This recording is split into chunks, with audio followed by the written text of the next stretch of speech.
चालू होण्यापेक्षा ना कठीण काळ चालू झाला. सगळ्यात महत्वाचं. हो हो. असं म्हणायला हरकत नाही.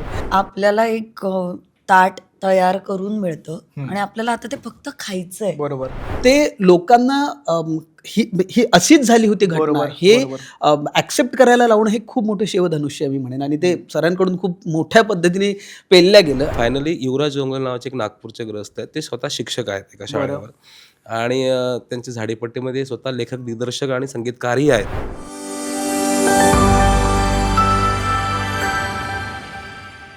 नमस्कार, मी नितीन मोरे. लेट्समध्ये तुमचं सगळ्यांचं स्वागत करतोय. नैसर्गिक अकस्मात घडणारी एखादी घटना किंवा एखादा बायोपिक असेल किंवा अशा काही गोष्टी ज्याच्यावर सिनेमे जेव्हा बनवायचे असतात तेव्हा दिग्दर्शकाला जेवढा कस लावा लागतो त्याच्यापेक्षा जास्त किंवा त्याच्यावरच कस हा प्रत्येक कलाकाराला सुद्धा लावा लागतो. या सगळ्या घटना घडत असताना, या सगळ्या गोष्टी घडत असताना आपल्याला काय साध्य करायचं आहे किंवा आपल्याला आपल्या सिनेमातून, आपल्याला आपल्या कलेतून प्रेक्षकांपर्यंत काय पोचवायचं आहे याचं सगळं खूप सुंदर असं उदाहरण आपल्याला लवकरच बघायला मिळणार आहे. एक नवा कोरा सिनेमा आपल्या भेटीला येतो. सिनेमाचं नाव आहे एक होता माळीन. माळीन हे नेमकं काय होतं, माळीन गावाची काय घटना घडलेली किंवा ती घटना घडल्यानंतर ते गाव पुन्हा कसं उभं राहिलं या सगळ्या गोष्टीवर भाष्य करणारा एक सिनेमा आपल्या भेटीला येतोय आणि त्या सिनेमातील गोड कलाकार माझ्यासोबत आहेत. गोड यासाठी बोलून कारण प्रत्येक कलाकाराचा एक वेगळा ऑरा आहे, प्रत्येक दिग्दर्शकाचा एक ऑरा वेगळा आणि प्रत्येकाची एक वेगळी फ्रेम आहे. तर सगळ्यात आधी सर, राजू सर, मला तुमच्यापासून सुरुवात करायला आवडेल. एक होतं माळीन म्हणजे 30 जुलै 2014 जी घटना घडली त्याच्यानंतर माळीन हे गाव सगळ्या महाराष्ट्राला बोलण्यापेक्षा सगळ्याच न्यूज चॅनलला ते माळीन गाव प्रसिद्ध झालं. त्यांना कळायला लागलं की ॲक्च्युली माळीन गाव काय आहे. पण जसं मी सुरुवातीला बोललो की अशा कोणत्या विषयावर आपण एखादा सिनेमा असेल किंवा शॉर्ट फिल्म असेल किंवा वेबसिरीज असेल करायचं असताना तेव्हा दिग्दर्शकाला कस यासाठी लावावा लागतो कारण का ही घटना प्रत्येकापर्यंत पोचलेली आहे. प्रत्येक न्यूज चॅनल असेल, प्रत्येक वृत्तपत्रांमध्ये ही घटना पोचलेली आहे. आता ती घटना आम्हाला प्रेक्षकांपर्यंत आमच्या कलेमार्फत पोचवायची आहे. कुठून ह्या गोष्टीचं बीज पेरलं गेलं असं विचारायला आवडेल किंवा कुठून डोक्यामध्ये विचार येतो की येस, ही घटना प्रेक्षकांपर्यंत आपल्या कलेच्या मार्फत पोचवायची आहे. काय सांगाल त्याबद्दल? तुम्ही एक मुद्दा छान उपस्थित केला की न्यूज मार्फत, वर्तमानपत्रांमार्फत ही दुर्घटना पूर्ण महाराष्ट्राला, भारताला कळाली होती आणि मुळात हाच एक चॅलेंज होता. बरोबर की घटना माहिती आहे, त्याचे व्हिज्युअल्स लोकांना दिसत आहेत, डेड बॉडीज घेऊन जात आहेत. सतत 10 ते 15 दिवस दुसरी न्यूजच नव्हती न्यूज चॅनलला. तर लोकांना ना ते व्हिज्युअल लोकांच्या इथे येत आता. बरोबर. म्हणजे न्यूज दाखवत असताना एका बाजूला जुन्या माळींचे फोटोग्राफ दाखवायचे हो हो. आणि जे आत्ता दुर्घटना चालू आहे, रेस्क्यू चालू आहे हे दाखवायचे. आणि हा चॅलेंज होता कारण ना मी जर काही वेगळं दाखवलं, चित्रपटाचं नाव जर माळीन दिलं आणि भलतंच काहीतरी सेट उभा केला, काय केलं, बरोबर. ते पोचणार नाही कारण लोकांच्या ते इथे इथे बसलेलं आहे. आणि हा सर्वात मोठा चॅलेंज होता माझ्यासाठी. सुचणं वगैरे, आता आपण कलाकार आहोत. आपल्या कलाकारामध्ये किडे असतात. सो बघता बघता ते सुचलं.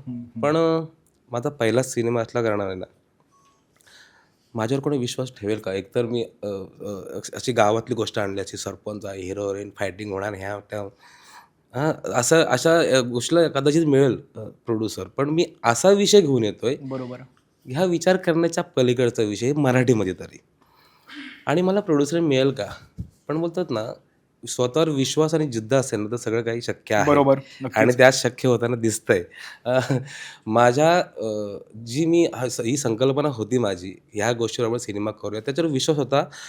मला प्रोड्युसरसाठी फिरावं लागलं नाही. आमचे दुसरे दिग्दर्शक दत्ता ऐकरा, मग त्यांना मी बोलवलं वगैरे आणि अण्णा माझ्याबरोबर तुम्ही दिग्दर्शन करा.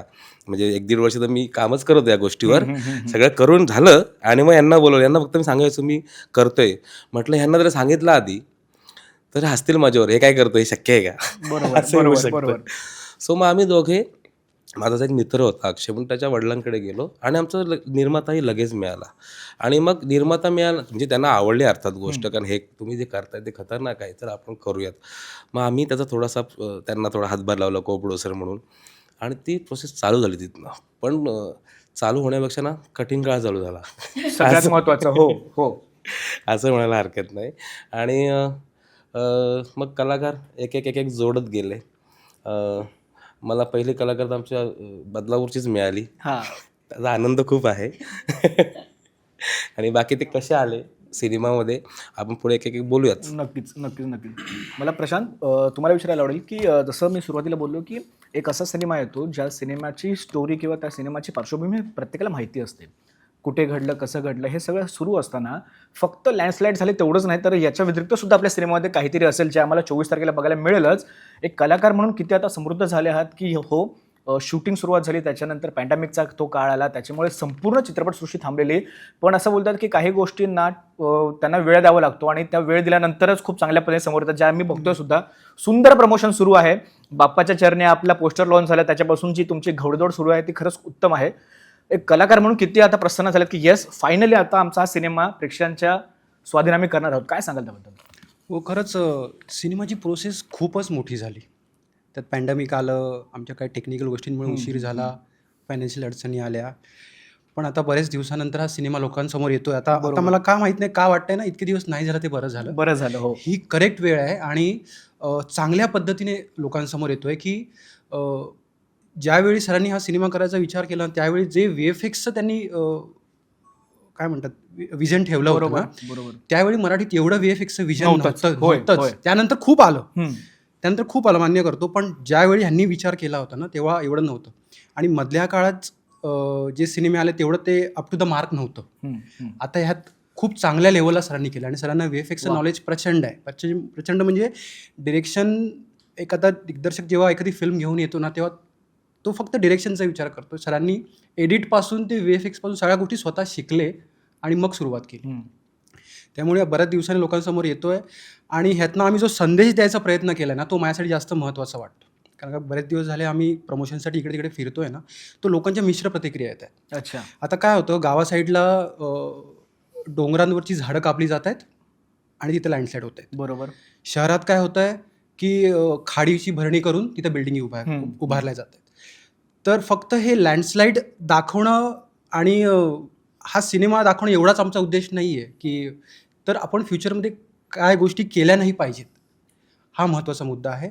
आणि नक्कीच की बऱ्याच दिवसांनी सिनेमा येतो आणि मधल्या काळात माझे बरेच सिनेमे झाले, पण खऱ्या अर्थाने ॲज अ हिरो म्हणून माझा पहिला सिनेमा येतो.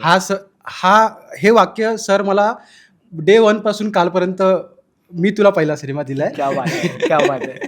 तेवढा विश्वास असणं सुद्धा महत्त्वाचं आहे. हो, मी तुला पहिला सिनेमा दिलाय. आणि मला जेव्हा सरांनी कास्ट केलं त्यावेळेला बाकीची टीम म्हणत होती की सर आपण एक चांगला वेल नोन आर्टिस्ट घेऊन काम करूयात. पण सरांना आणि माझी इच्छा होती, सरांना थोडा मागेही लागलो आणि सर म्हणले की मी जसं सांगेल तसंच तुला तेवढंच करायचं आहे. मी त्या शब्दावर आणि त्या याच्यावर प्रामाणिकपणे काम करून हा सिनेमा कम्प्लीट केला. नक्कीच. अनुज, ह्याच्या आधी आम्ही तुला मालिकेच्या सेटवर दरवेळेला भेटत आलोय, पण आत्ता अनुजसोबत गप्पा मारताना एक गोष्ट प्रकर्षाने जाणवते की आत्ता अनुज आमच्यासोबत सिनेमाच्या संदर्भात गप्पा मारणार आहे. कारण का मालिकेच्या सेटवरच्या गप्पा वेगळ्या असतात, तिकडचं शूट वेगळं असतं आणि सिनेमाच्या जेव्हा आपण गप्पा मारतो तेव्हा एक कलाकार म्हणून वेगळा पॉईंट ऑफ व्ह्यू तुमचा बनलेला असतो. एक होतं मानेन आपल्या भेटीला येतो, 24 जुलैला सिनेमा येणार आहे. कलाकार म्हणून समृद्ध असण्यापेक्षा मित्र म्हणून की कलाकार म्हणून अशी कोणती गोष्ट तुला वाटली या संहितेमध्ये की येस, मला माहिती नाही छोटा रोल आहे मोठा रोल आहे, पण आपल्याला इकडे ऑनग्राऊंड यायचं आहे आणि आपले 100% द्यायचे, जे तुम्ही दिले सुद्धा आहे. काय सांगशील त्याबद्दल? सगळ्यात पहिले तर स्टोरी, म्हणजे जी घटना घडून गेलेली आहे त्या म्हणजे त्या का कोणाच ठाऊक, एक जेव्हा आपण न्यूज चॅनलवर ती घटना पाहिली तेव्हा असं झालं की यार किती मोठी घटना आहे ही. बरोबर. आणि त्याचा आपल्याला छोटा का होईना किंवा मोठा का होईना कुठलाही पार्ट व्हायची संधी मिळते, हे सगळ्यात मोठं आहे माझ्यासाठी, मला असं वाटतं. जसं मी मगाशी आत्ता म्हणतो की सरांजवळ जेव्हा मी गेलो तेव्हा हाच सिनेमा आहे हे माहीत नव्हतं. जेव्हा कळलं की हाच सिनेमा आहे, एक होतं माळीन, खरंच मला असं वाटत होतं की काही असू दे, मला सर करायचं आहे, म्हणजे तुम्ही काही द्या, छोटी भूमिका द्या, मोठी काही करा, पण मला हा सिनेमा करायचा आहे. इंटरप्ट करतो. Yes yes yes please. की काय होतं ना की प्रत्येक ही स्टोरी जेव्हा प्रत्येकाने ऐकली ना, म्हणजे माझं तरी असेल आणि प्रत्येकाच्या बोलण्यात मी ते ऐकतोय की असं वाटतं की प्रत्येकाला या सिनेमाचा भाग व्हायचा, वा, प्रत्येकाला ह्यात जुडायचं होतं. म्हणजे मी म्हणेन की काही गोष्टींसाठी बजेट कमी असतं, काय असतं, पण लोकांना वाटतं की यार नाही यार, हे इतका जेन्युइन प्रयत्न करतात ना, आपण यांना काही कमी पैशात जे टेक्निकल गोष्टी करून देऊ, अशा घडल्याही असतील. मी त्या गोष्टीत कधी पडलो नाही, पण प्रत्येकाला वाटतं की यार आपण ही मला माझ्या दृष्टीनं ना ही खूप अशी लाईफ लॉंग राहणारी गोष्ट आहे. म्हणजे हे लोकांच्या लक्षात राहील. माळीन ही घटना घडून गेली, पण जेव्हा तुम्ही नेटवर सर्च केलं एक होतं माळीन, तर ही माळीनची कुठल्या ना कुठल्या रूपात लोक बघणार, बरोबर. हे सरांचं अचिव्हमेंट असेल लाईफ. नक्कीच. अनुष काय आणि सांगशील? आणि सगळ्यात महत्त्वाचा मुद्दा हा आहे की कुठलीही घटना एखादी घडून गेली आहे ती आपल्याला आधी माहिती आहे. बरोबर बरोबर. त्याच्यावर काम करणं हे जास्त आव्हानात्मक असतं, कारण ते लोकांना ही ही अशीच झाली होती घटना बरोबर, हे बरोबर. ऍक्सेप्ट करायला लावणं हे खूप मोठं शिवधनुष्य आहे मी म्हणेन, आणि ते सरांकडून खूप मोठ्या पद्धतीने पेलल्या गेलं. आणि प्रत्येक गोष्ट आम्हाला ज्या पद्धतीने सरांनी नरेट केली आहे ना, त्या आमच्या भूमिका आहेत खरं तर. नक्कीच. आणि म्हणजे प्रत्येक दिवस काम करण्याची मजा होती. म्हणजे ज्यात सगळे छान गावातले जे सीन्स आहेत किंवा काय, ह्या सगळ्या गोष्टी अनुभवायला मिळाल्या ना, म्हणजे मी म्हणेन की मी गाव जगलोय त्यावेळी. क्या बात आहे. किती फार सुंदर. भारी वाटलंय. नक्कीच. दत्ता सर, सिनेमाला 2 दिग्दर्शक आहेत, तुम्ही आणि राजू सर. मला तुम्हाला एक दिग्दर्शक म्हणून विचारायला आवडेल की जेव्हा आपण एका अशा सिनेमासाठी काम करत असतो ज्याच्यावर ऑलरेडी एक दिग्दर्शक असतो जो आपल्यासोबत काम करत असतो, दुसऱ्या दिग्दर्शकाचा सुद्धा एक वेगळा पॉईंट ऑफ व्ह्यू असतो. सिनेमा सुरू असताना कधी मतभेद वगैरे उडाले का, की अरे राजू आपण असं करूया का रे, किंवा राजू सरांकडून आलं काय दत्ता सर आपण असं करूया का, असं काही झालं की दोन्ही गोष्टी पॅरल सुरू होत्या? नाही, खूप झाल्या त्यावर. क्या बात आहे. मित्रांनो, झाल्या पाहिजे, त्याच्यानंतर खूप खूप सुंदर output झाल्या, होतो. Yes. कारण त्या जर अच्छा, हा. त्या झाल्या नसत्याच तर मग ते चर्चेतून बाहेर आलं नसतं. बरोबर. चर्चा होते, त्यातून मार्ग निघतो. अशा प्रकारे ते चाललं होतं, नवरा बायकोचं भांडणं असं चाललं होतं. बरोबर. हा हा हा नक्कीच. तर कारण काय आहे, त्यांच्यावर कमी, पण आमच्या DOP अच्छा. पण ते नाही नाही, चालेल चालेल. होऊन हा. पण ना ते व्यक्तिमत्व आहे ना, म्हणजे राजा फडतरे DOP आहेत ना, खूप व्हायचं आमचं शूटला हे असं असं, कारण माझं जे विजन होतं मला ते ब्रेक नव्हतं करायचं. भांडणं व्हायची, पण संध्याकाळी तो माणूस आहे ना मला म्हणायचा की भांडणं तिथेचा, त्याच्यानंतर आपण सगळे एक आहोत. बरोबर. खूप मोठी गोष्ट बोलून गेलेत ते. सॉरी.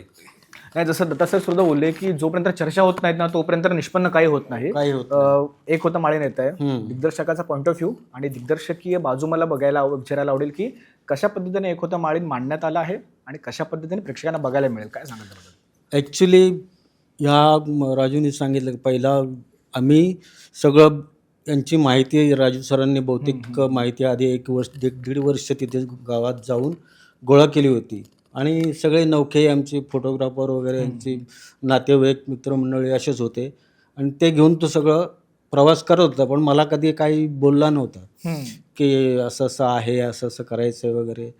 नंतर मग मला शेवटी तो म्हणाला, अण्णा मला तुमच्याशी एक बोलायचं आहे. तेव्हा माझं शूट मुलुंडला चाललं होतं. राजूला म्हटलं ये जवळ शूट आहे. आला तो, मला वाटतं 2 दिवस आला. हां, 2 दिवस आला होता तो. तोपर्यंतही काही बोलत नाही ना, बघायचं आहे कसं काय.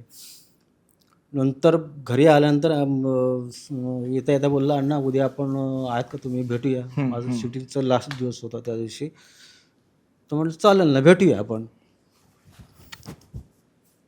मग बोलू का नको असं करता तो बोलला की माळीन या विषयावर आपल्याला मी असं हे करतोय, तर त्याचा सिनेमा होईल का?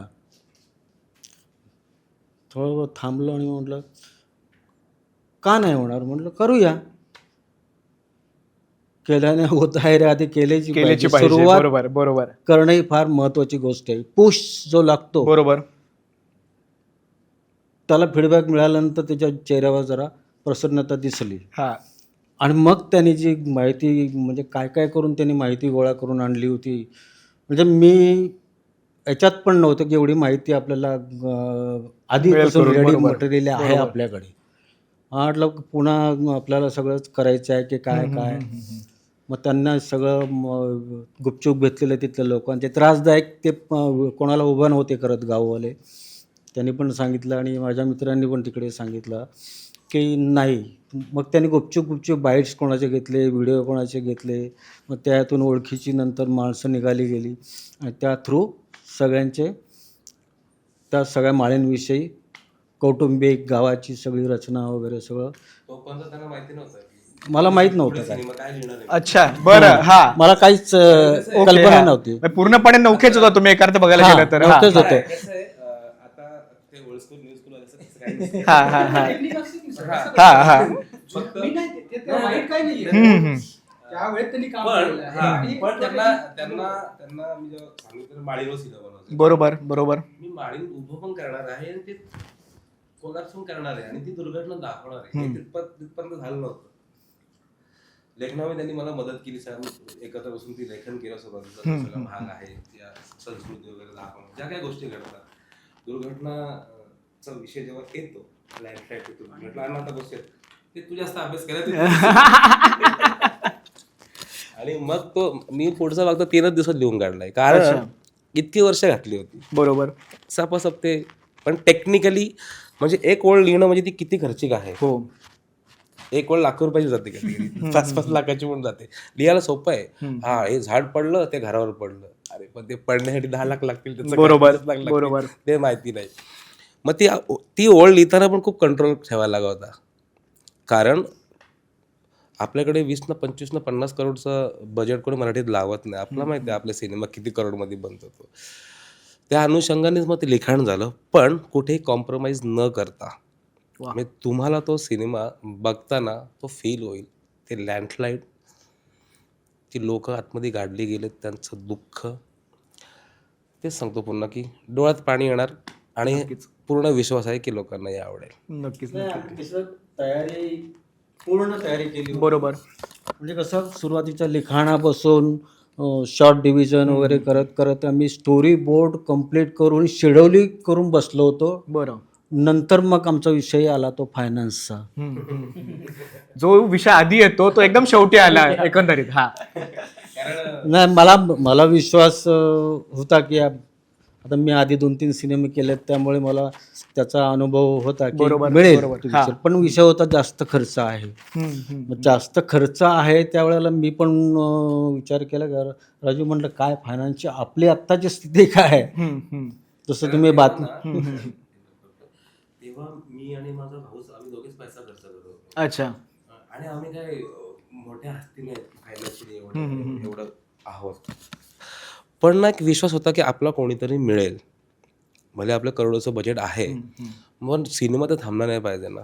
म्हणजे अण्णा येण्याच्या आधीपासून आम्ही खूप पैसा खर्च करून बसलो होतो, बरं. ऑफिस घेतलं होतं, टीम गोळा केली होती, पोरं होती आमच्याकडे, सगळा कम्प्युटरचा सेटअप उभा केला होता आम्ही.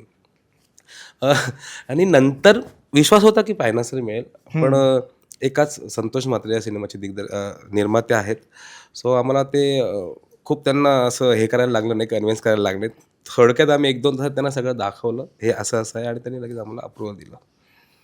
म्हणजे फायनली असं बोलायला हरकत नाही की ज्या काही काळापर्यंत पॅन्डेमिकच्या काळापर्यंत आपला सिनेमा अडकला होता, तो अडकला सुद्धा चांगला, कारण का तेवढा आपल्याला वेळ मिळाला सिनेमाला की बाकीच्या सगळ्या गोष्टी मॅनेज करायला, जे आता खूप सुंदर पद्धतीने मॅनेज होऊन आम्हाला प्रेक्षकांपर्यंत येतेच आहे. Exactly.